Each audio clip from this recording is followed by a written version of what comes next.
안녕하십니까. 4월 25일 목요일 말씀 묵상 함께 시작하겠습니다. 오늘도 말씀으로 하루를 시작하시는 귀한 성도님들이 주님의 인도하심을 받아서 주님께서 보여주신 그 옳은 길로 걸어가시는 하루 보내실 수 있기를 간절히 기도합니다. 오늘 본문은 누가복음 19장 45절에서부터 20장 8절까지 말씀입니다. 예수님께서 성전에 들어가셔서 그 성전 청교를 이루시고 또한 그 기득권자들과의 논쟁을 하시는 모습을 볼 수 있는데요. 이것을 통해서 그리스도인들이 세상의 악 앞에서, 죄 앞에서 어떤 태도를 보여야 하는지를 잘 알 수 있습니다. 먼저 본문을 보시고 묵상에 이어나가도록 하겠습니다. 성전에 들어가사 장사하는 자들을 내쫓으시며 그들에게 이르시되 기록된 바 내 집은 기도하는 집이 되리라 하였거늘 너희는 강도의 소굴을 만들었도다. 예수께서 날마다 성전에서 가르치시니 대제사장들과 서기관들과 백성의 지도자들이 그를 죽이려고 꾀하되 백성이 다 그에게 귀를 기울여 들으므로 어찌할 방도를 찾지 못하였더라. 하루는 예수께서 성전에서 백성을 가르치시며 복음을 전하실세 대제사장들과 서기관들이 장로들과 함께 가까이 와서 말하여 이르되 당신이 무슨 권위로 이런 일을 하는지 이 권위를 준 네가 누구인지 우리에게 말하라. 나도 한 말을 너에게 물으리니 내게 말하라. 요한의 세례가 하늘로부터냐 사람으로부터냐? 그들이 서로 의논하여 이르되 만일 하늘로부터라 하면 어찌하여 그를 믿지 아니하였느냐 할 것이요. 만일 사람으로부터라 하면 백성이 요한을 선지자로 인정하니 그들이 다 우리를 돌로 칠 것이라. 어디로부터인지 알지 못하노라. 나도 무슨 권위로 이런 일을 하는지 너에게 이르지 아니하리라.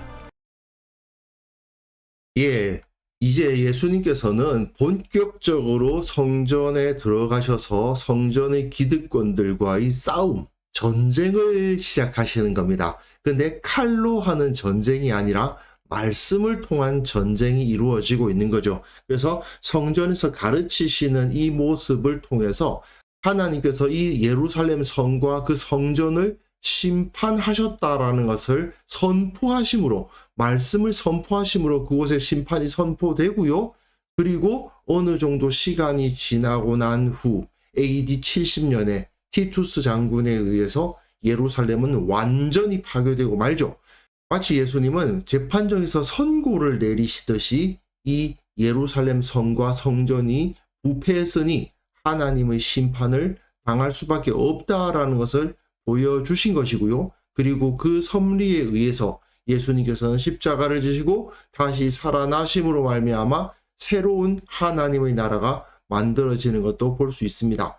그런데 오늘 본문을 보시면요, 우리가 일상생활에서 많이 경험할 수도 있는 상당히 좀 어려운 문제가 나타납니다.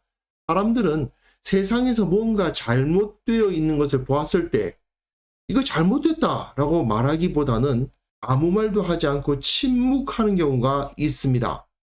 왜냐하면 사람들이 무엇이 옳은가에 근거해서 행동하려 하지 않고 무엇이 내게 이로운가에 근거해서 행동하기 때문이죠. 이 예수님 당시 성전이라는 곳이 바로 이런 곳이었다는 것을 우리가 기억하면서 오늘 본문을 읽어야 됩니다. 대제사장, 서기관, 백성의 지도자들이 모두 성전을 중심으로 한 부패에 연루되어 있었던 거죠. 일반적인 백성들은 다 신앙을 가지고는 있으니까 성전을 찾아가기는 합니다. 근데 성전을 찾아갈 때마다 기분 나쁜 일을 많이 당해요. 왜냐? 일단 성전세를 바쳐야 되는데 환전을 해야 됩니다. 로마의 돈과 성전의 돈을 다르게 잡은 다음에 이걸 가지고 환전을 해서 성전에다 바쳐야 되는데 그 환전 수수료가 말도 안 되게 높죠. 그뿐만 아니라 제사장은 그 뜰에서 장사하는 자들이 파는 재물들만 흠이 없는 것이라고 인정해 줌으로써 성전을 찾는 자들은 울며 겨자 먹기 식으로 그 성전 안에서 파는 비싼 비둘기와 비싼 양을 사서 제물로 바쳐야만 했던 거죠. 당연히 막대한 수익이 나오는데 그 수익은 모두 다 상납되게 마련이었습니다. 대제사장에게까지 올라가는 거죠. 그리고 또한 그 상납된 돈들은 로마에게도 뇌물로 흘러간 겁니다. 근데 이 사실을 당시 유대인들이 까맣게 모르고 있었느냐? 아닙니다. 모르는 사람이 없습니다. 모든 유대인들이 다 성전이 썩었고 저 성전에서 막대한 수익이 나오고 있으며 그 수익으로 저 제사장들과 서기관들이 배를 불리고 있고 또한 그것이 로마에게도 뇌물로 흘러가고 있다는 것 다 알고 있었습니다. 이 자들이 세리를 욕할 수 있는 자들이 아니었던 거예요. 그럼에도 불구하고 누구나 다 아는 대제사장의 비리에 대해서 말할 수가 없습니다. 누구나 다 아는 성전의 부패상에 대해서 비판할 수가 없습니다. 왜 그렇습니까? 그곳은 거룩한 곳이라고 여겨졌기 때문입니다. 그리고 그 거룩한 곳을 반대하는 목소리를 내거나 행동을 하면 그것 때문에 사형에 처해질 수도 있다는 위협도 있었기 때문이죠. 그러니까 유대인들 사이에서 성전의 부패는 모두 다 알고 있지만 아무도 말 못하는 문제였습니다. 그리고 메시아가 나타나서 그 문제를 해결해 주기만 바라고 있었을 것이죠. 마치 누군가 저 고양이 목에 방울을 달아주기를 바라는 생쥐들처럼 말입니다. 예수님께서는 메시아로 나타나셔서 그 일을 하셨는데 성전에 들어가서 장사하는 자들 내쫓으시고 기록된 바 내 집은 기도하는 집이 되리라 하였거늘 너희는 강도의 소굴을 만들었다. 이것은 예레미야의 말씀을 인용하고 계시는 거죠. 내 이름으로 일컬음을 받는 이 집이 성전입니다. 너희 눈에는 도둑의 소굴로 보이느냐? 이 성전은 기도하는 집인데 너희가 강도의 소굴을 만들었다고 비판하신 겁니다. 사실 모든 유대인들이 다 아는 이야기를 하셨을 뿐이에요. 다만 다 알지만 누구도 말 못했던 그 말씀을 예수님께서 하셨던 겁니다. 예레미야 선지자가 그 당시 성전에 대해서 그렇게 말했던 것처럼 예수님은 예레미야 선지자와 거의 비슷한 모습으로 성전을 치신 거죠. 하지만 이것은 매우 위험한 일이기도 했습니다. 왜냐? 과거 예레미야 역시도 이 문제 때문에 수많은 고초를 당하지 않았습니까? 끊임없는 살해의 위협을 당했고요. 비난을 당했고 아무도 그의 업적을 알아주지 않았습니다. 결국은 애굽에 끌려가서 최후를 맞이하기까지 했습니다. 예수님이 이렇게 예레미야의 말씀을 인용해서 선포하신다는 것은 그 말로가 예레미야처럼 되기를 각오하지 않으시고는 이런 행동하실 수가 없는 거죠. 그리고 예수님께서는 날마다 성전에 나아가셔서 사람들을 가르치기 시작하십니다. 이러한 종교 행위가 올바른 것이 아니고 하나님께서 원하시는 것은 이것이다 라고 가르치셨겠죠. 그런데 그때에 대제사장들과 서기관들과 백성의 지도자들이 예수님을 죽이려고 꾀합니다. 여건만 됐다면 당장이라도 예수님을 체포해서 사형에 처했을 거예요. 그런데 문제는 백성이 다 그에게 귀를 기울여 듣고 있었기 때문에 어떠한 방도를 찾지 못했다. 이 사람들이 만약에 자신들의 신앙적 확신으로 예수님이 잘못됐고 저자는 사형에 처해야 된다라고 생각을 했다면 백성들이 어떻게 보든지 간에 예수님을 체포해서 재판을 하고 사형에 처하자고 했을 겁니다. 하지만 그렇게 하지 못합니다. 왜요? 이 사람들은 옳고 그름을 따라서 판단하는 사람들이 아니고 우리한테 이익이 되느냐 이익이 되지 않느냐를 가지고 판단하는 자들 아닙니까? 그러니까 백성들이 귀를 기울여 듣는다는 이유로 어찌할 방도를 찾지 못하는 것은 이들이 지도자됨을 포기한 거나 다름이 없습니다. 왜 지도자입니까? 백성들을 가르치고 바른 길로 인도하기 위해서 지도자들로 세워진 거 아니에요. 그런데 백성들을 두려워할 뿐 그들을 위해서 바른 길을 제시하지 못하고 있는 이 자들은 사실상 지도자들이 아니었던 거죠. 예수님께서 성전에서 백성을 가르치시며 복음을 전하고 계시는데 대제사장들과 서기관들이 장로들과 함께 가까이 와서 당신이 무슨 권위로 이런 일들을 하는지 이 권위를 준 이가 누구인지 우리에게 말하라. 이런 말을 하고 있습니다. 한마디로 말해서 네가 뭔데 이런 짓을 하고 있느냐? 그런 말 아니겠습니까? 만약에 말입니다. 예수님이 예후처럼 군대를 이끌고 칼을 뽑아가지고 그 가운데 진입했으면 이 자들이 이런 말 하겠습니까? 이 권위를 준 이가 누구인지 말해라. 이런 말이 나오겠습니까? 이 자들은 그 앞에서 꼼짝 못할 자들입니다.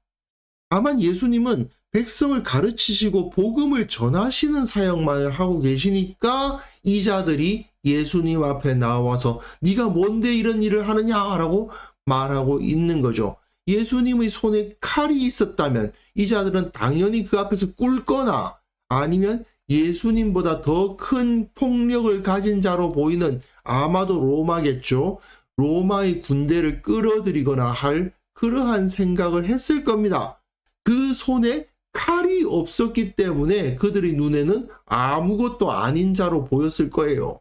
하나님께서 우리들에게 원하시는 올바른 길이 무엇인가에 대해서는 전혀 관심이 없고 중요한 건 나에게 무엇이 이득이 되는가에 대해서만 생각하는 자들이니 이런 반응을 보일 수밖에 없는 것입니다.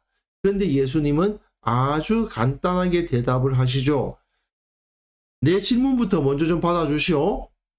요한의 세례가 하늘로부터냐 사람으로부터냐? 세례 요한은 누군가로부터 인정을 받아서 그 사역을 했던 것 같지 않은데 그 사람의 사역은 하나님으로부터 온 사역입니까? 사람으로부터 온 사역입니까? 뭐 이렇게 질문을 하신 셈입니다. 이들이 말을 하지 못해요. 왜 말을 하지 못합니까? 마찬가지로 이들이 무엇이 옳으냐를 고민하는 자들이 아니에요. 이들은 자기들에게 무엇이 이득이 되는가에만 관심을 가질 뿐이거든요. 그러니까 이런 식으로 생각을 하는 겁니다. 하늘로부터라, 즉 하나님으로부터라 하면 어찌하여 그를 믿지 아니하였느냐 할 것이요. 즉 논쟁에서 패할 것이고, 사람으로부터라 하면 백성이 요한을 선지자로 인정하니 그들이 다 우리를 돌로 칠 것이라. 세례 요한이 선지자가 아니라고 생각하는 백성이 없었다는 겁니다. 그러니 대제사장과 서기관이 그들이 두려워서 아무 말도 못하고 있었다는 거예요. 그러니까 어떤 일이 벌어집니까? 대답하되 어디로부터인지 알지 못하노라. 세례 요한이 하나님으로부터 보냄받은 선지자라는 것을 모르는 사람이 없었음에도 불구하고 이 대제사장들과 서기관들과 장로들은 침묵을 지키고 있는 거죠. 성전의 부패를 모르는 유대인들이 없었지만 그들이 다 침묵했듯이 세례 요한이 하나님께서 보내신 선지자임을 모르는 자가 없었지만 이들은 그 앞에서 침묵하고 있는 것입니다. 모두 무엇이 옳으냐, 무엇이 그르냐를 판단하기보다 무엇이 나에게 유익하냐, 무엇이 나를 안전하게 하느냐에 대해서만 관심을 가지기 때문에 이런 모습이 나타나는 거죠. 사실 이런 식으로 보면요, 대제사장과 서기관들이나 일반 백성들이나 본질적으로는 다를 게 없어요. 이게 바로 사실상 이 당시의 유대인 사회뿐만 아니라 세상의 대부분의 현실이죠. 이런 상황에서 그리스도인들은 어떤 태도를 가져야 될까요? 예수님처럼 담대함을 가져야 되는 것입니다. 상대방이 대제사장과 서기관이라는 그런 지위와 권위를 가지고 있다 하더라도 그 앞에서 주눅들지 않죠. 다른 사람들이 나를 어떻게 볼 것이냐, 그것에 대해서 관심을 갖는 것이 아니고 지금 내가 올바른 말을 하고 있는가, 틀린 말을 하고 있는가, 그것에만 초점을 맞추는 삶, 그것이 바로 예수 그리스도를 따르는 자들의 모습인 겁니다. 근데 가끔 그것이 너무 큰 위협으로 다가오는 경우도 있습니다.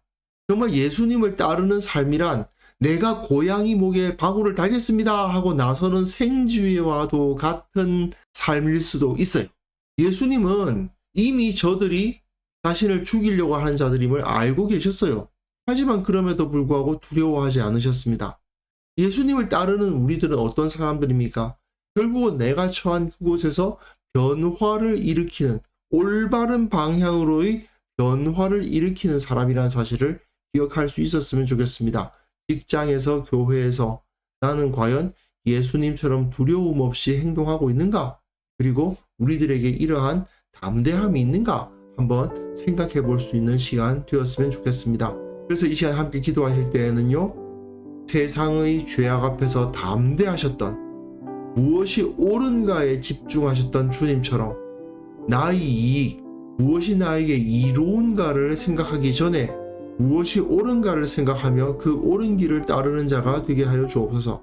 우리 교회 모든 성도들이 그 올바른 길을 선택하고 올바른 길을 걸어감으로 말미암아 승리의 간증을 하는 그러한 공동체를 이루게 하옵소서. 함께 기도하는 시간 가졌으면 합니다.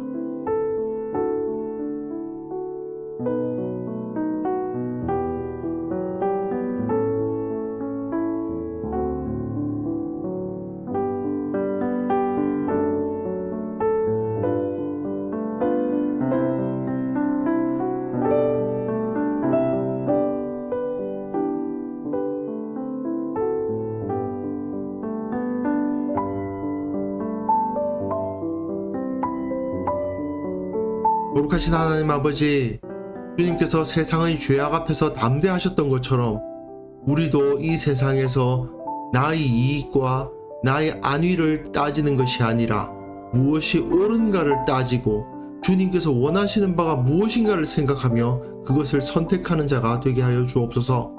두려워하지 아니하고 세상에 타협하지 아니하고 그것을 통해서 주님께서 주시는 진정한 평안과 기쁨과 승리를 경험하고 그것을 함께 나누고 간증할 수 있는 그러한 성도들이 우리 교회 가운데 나타나게 하시고 그러한 주님의 제자들의 공동체가 이루어지게 하여 주옵소서.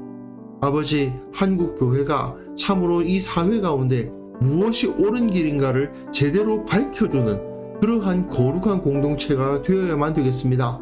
이 세상이 참으로 혼란 가운데 있고 어느 길로 걸어가야 할 것인가가 불확실할수록 교회는 분명하게 그 자리를 지키고 등대로서 빛을 비추는 그러한 살아있는 공동체 되게 하여 주옵소서. 아버지, 오늘 하루도 우리에게 성령으로 충만케 하시고 세상에서 주님의 뜻을 따라 살아갈 수 있도록 도와주옵소서. 무엇이 옳은지, 무엇이 주님을 닮는 길인지 늘 생각하게 하시고 기도하며 응답받게 하시고 그것을 통해서 주시는 주님의 기쁨과 생명을 체험하면서 주님께 감사하고 주님을 높이는 그러한 하루 보낼 수 있도록 도와주옵소서. 주님께서 우리와 함께 하시고 지켜주실 것을 믿사옵고 예수님의 이름으로 기도합니다. 아멘.